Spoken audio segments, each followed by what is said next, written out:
అప్పుల బాధలు వెంటాడుతున్నాయా? అయితే 6 JVR వారి జాతిరత్నాలు ధరించండి. హాయ్ హలో నమస్తే, నేను మీ కట్ట కార్తీక్. మనతో ఉన్నారు సీనియర్ జర్నలిస్ట్ లలిత్ కుమార్ గారు. సార్ నమస్కారం. సార్ నమస్తే కార్తీక్. సార్, వైసీపీ కీలక నేత మాజీ మంత్రి జోగి రమేష్ ఇంట్లో ఏదో విందు కార్యక్రమం జరిగిందంట. అతని కొడుకు సంబంధించిన ఫంక్షన్. ఆ సందర్భంగా హాజరైనటువంటి వైసీపీ కార్యకర్తలు అటుగా వెళుతున్నటువంటి చిన్నపిల్లలు సైకిల్ తొక్కుకుంటామంటే ఆ సైకిల్ను గుంజుకొని ధ్వంసం చేశారంట. ఇప్పుడు దీని మీద పెద్ద ఎత్తున వైరల్గా మారిన తర్వాత టీడీపీ ప్రధాన కార్యదర్శి నారా లోకేష్ గారు రియాక్ట్ కావడం జరిగింది. ఆయన ఆదేశాలతో లోకల్ టీడీపీ నాయకులు కొత్త సైకిల్ కొని ఆ పిల్లలు పంచడం జరిగింది. అయితే నాకు ఇక్కడ తెలియని విషయం ఏంటంటే, చిన్న పిల్లల మీద రాజకీయ ప్రతాపం ఏంటి? అంటే రాష్ట్రంలో సైకిల్ దొక్కకూడదా, సైకిల్ వాడకూడదా అంటే ఏంటి? అంటే కార్తీక్, ఇక్కడ వైసీపీ కార్యకర్తలు ఎలా ఉంటారు, వైసీపీ నాయకులు ఎలా ఉంటారు అనేది మన గత సంవత్సరంగా జరుగుతున్న కొన్ని ఆర్థిక లావాదేవీలకు సంబంధించిన నాయకుల అరెస్టుల నుంచి చూస్తూ ఉన్నాం. తర్వాత క్యాడర్ స్థాయికి వెళ్తే నిన్న ఏదైతే ఇబ్రహీంపట్నంలో చిన్నపిల్లలు 2 పిల్లలు సైకిల్ తీసుకుని ఆ రోడ్డు మీద వెళ్తున్నారు. వాళ్ళు ఏదో ఫంక్షన్ మీద వాళ్ళు ఉన్నారు. ఆ సైకిల్ చూస్తూనే వీళ్ళకి ఈ కార్యకర్తలకు మామూలు విచక్షణ ఉంటే తీసుకునేవాళ్ళు కాదు. ఇక్కడ మనం గమనించాలి. ఇక్కడ మామూలుగా విచక్షణ అనేది ఉంటే ఎవరు చిన్నపిల్లల జోలికి వెళ్ళరు. అవును, మనిషి అనేవాడు ఎవరు కూడా, అవును, మనిషి అనేవాడు విచక్షణలో ఉంటే చిన్నపిల్లల జోలికి వెళ్ళరు. అవును. ఎప్పుడు అలాంటి పని చేస్తాం మనం విచక్షణ కోల్పోయినప్పుడు. అవును, అంటే మనం మద్యం మత్తులోనో లేకపోతే గంజాయి మత్తులోనో ఉన్నప్పుడు అటువంటి చేష్టలు చేస్తారు ఎవరు కూడా. అట్లాగా ఆ పిల్లోడు వాళ్ళ తాతగారింటికి ఏదో వచ్చున్నారు, సైకిల్ రోడ్డు మీద సైకిల్ దొక్కుంటే ఆ సైకిల్ చూస్తానే వీళ్ళకి ఒక నారా చంద్రబాబు నాయుడు కనపడ్డాడో, నారా లోకేష్ కనపడ్డాడో కానీ ఆ పిల్లోని దగ్గర దౌర్జన్యంగా సైకిల్ లాగేసుకొని పాపం ఆ సైకిల్ వెంటబడి ఆ అబ్బాయి వస్తున్నాడు. అన్నా నా సైకిల్ ఇవ్వండి అని ఆ సైకిల్ని గిరా తెప్పి రోడ్డు మీద పబ్లిక్గా దాన్ని కింద వేసి కాళ్లతో తొక్కుతుంటే తన సైకిల్ తొక్కుతున్నారని ఆ అబ్బాయి ఆ సైకిల్ని కాపాడుకోవడానికి, సైకిల్ని తీసుకోవడానికి ఆ వీడియోలో కూడా మీరు గమనించండి. ఆ వీడియోలో సైకిల్ కోసం అబ్బాయి ఉన్నాడు, అక్కడ ప్రయత్నం చేస్తున్న సైకిల్ని కాపాడుకోవడానికి. అయినా కూడా వాళ్ళ మనసు కరగలే. అంత నిర్దాక్షిణ్యంగా ఆ అబ్బాయి పిల్లలు ఆ అబ్బాయి ముందు వాళ్ళు ఆ విధంగా ఆ సైకిల్ను ఎంత ఆవేశంతో నేలకేసి కొట్టారంటే, కొట్టి దాని మీద కాళ్లతో వేసి తొక్కుతుంటే రేపు ఆ పిల్లోడి మానసిక స్థితి ఎలా తయారవుతాడు రేపు భవిష్యత్తులో? మనుషుల మీద, మనిషి అనే వాడి మీద నమ్మకం పోతుంది కదా అబ్బాయికి. ఖచ్చితంగా సార్. ఆ చిన్న పిల్లోడి దగ్గర తన కళ్ళ ముందు విద్వేషం ఎదురైనప్పుడు తనకు కూడా ఆ ప్రభావం పడుతుంది. ఆ అబ్బాయి మనుషుల మీద ద్వేషం బ్రెయిన్ లో పడితే రేపు పెద్ద అయిన తర్వాత మనిషి అనేవాడు కనపడితే చంపేస్తూ కూడా పోవచ్చు. అవును. అంటే మీరు ఒక పిల్లోడి జీవితాన్ని కూడా నాశనం చేస్తున్నట్టుగా మనం భావించాలి. అవునవును. ఎంత దుర్మార్గమైంది. ఎవరైనా ప్రపంచంలో మనిషి అనేవాడు ఆ వీడియో క్లిప్పింగ్ చూపించి ఇది సరైనదేనా అని చెప్పి అడగండి. సార్, ఇంతకుముందు కూడా జగన్మోహన్ రెడ్డి గారు ఒక స్కూల్ ఫంక్షన్కి హాజరయ్యారు. స్కూల్ ఫంక్షన్కి హాజరై అక్కడ పిల్లలతో మాట్లాడుతూ పవన్ కళ్యాణ్ గారు భార్యల ప్రస్తావన తీసుకొచ్చారు. స్కూల్ ఫంక్షన్లో భార్యల పంచాయతీ ఏంటి అసలు అనేది గతంలో చర్చ. ఇప్పుడు ఇది పరాకాష్ట అనుకో, ఒక రకంగా చెప్పాలంటే వైసీపీ కార్య చేసిన పరాకాష్ట. అది నాయకుడి స్థాయిలో ఇదా, క్యాడర్ స్థాయిలో ఇదా? ఏంటి ఇక్కడ జగన్మోహన్ రెడ్డి మనస్తత్వమే ఎలాంటిదంటే, తప్పు జరిగినప్పుడు క్షమించండి అనే గుణము, మనస్తత్వము జగన్మోహన్ రెడ్డికి లేదు అనిపిస్తుంది. అంటే మనం జరిగిన వరుస సంఘటనలు చూడండి, ఇప్పుడు కాదు గత 5 సంవత్సరాల నుంచి జరిగిన సంఘటనలు తీసుకుంటే ఏ సంఘటనకైనా జగన్మోహన్ రెడ్డి తప్పు జరిగింది, క్షమించండి, ఇలాంటి పునరావృతం కానివ్వను అని ఒక్క మాట ఎక్కడైనా చెప్పిన సందర్భం చూసారా? ఇక్కడ ప్రత్యేకంగా చెప్పుకోవాల్సింది ఏంటంటే, క్షమ అనేది క్రైస్తవుల్లో ఫస్ట్ ప్రయారిటీ.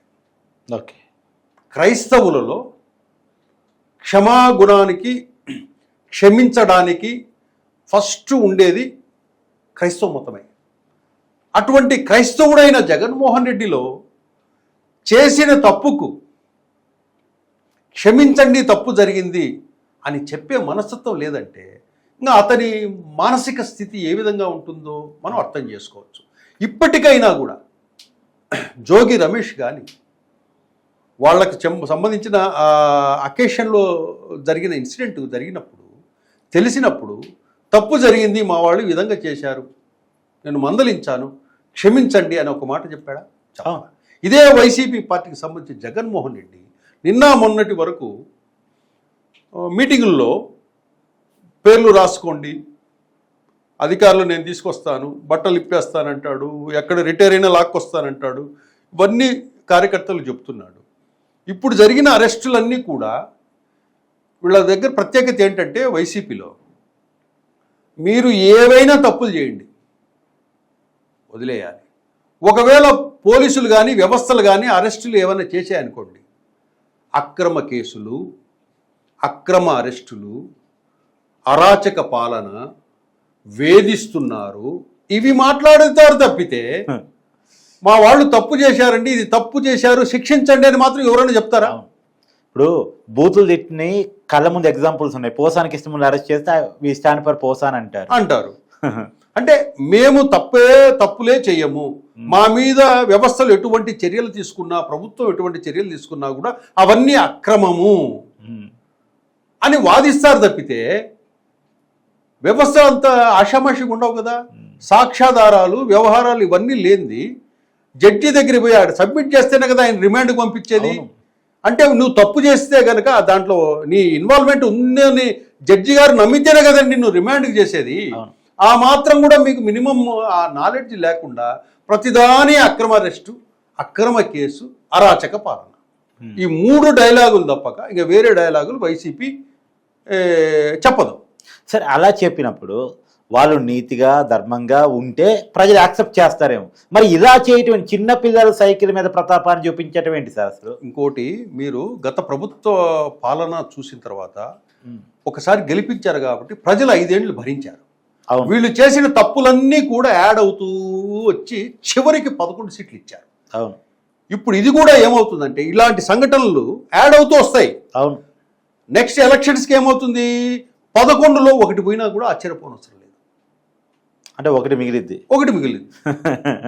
అంటే వీళ్ళు చేసే తప్పులు మా పాపాలకు యాడ్ అవుతుంటాయి అనే భావన వీళ్ళలో లేదు, ఆలోచన ఉంటే గనక ఇలాంటివి చేయరు. ఒకవేళ జరిగిన వెంటనే ఆ వీడియో చూసిన వెంటనే ఆ అధ్యక్షుడు కానివ్వండి, ఆ మాజీ మంత్రి జోగి రమేష్ కానివ్వండి, ఇమ్మీడియట్గా ఇది చాలా తప్పు అని చెప్పి వాళ్ళ కార్యకర్తలను మందలించి క్షమించమని ఆ అబ్బాయి ఇంటికి పరిగెత్తుకెళ్ళి వాళ్ళే ఒక కొత్త సైకిల్ తీయించి ఉంటే గనక వాళ్ళలో ఆ మార్పు ఫీల్ అనేది ఉంది అని మనం భావించేది. అవును. అది టీడీపీ వాళ్ళు సైకిల్ తీయించేంత వరకు కూడా వీళ్ళు స్పందించడంలా.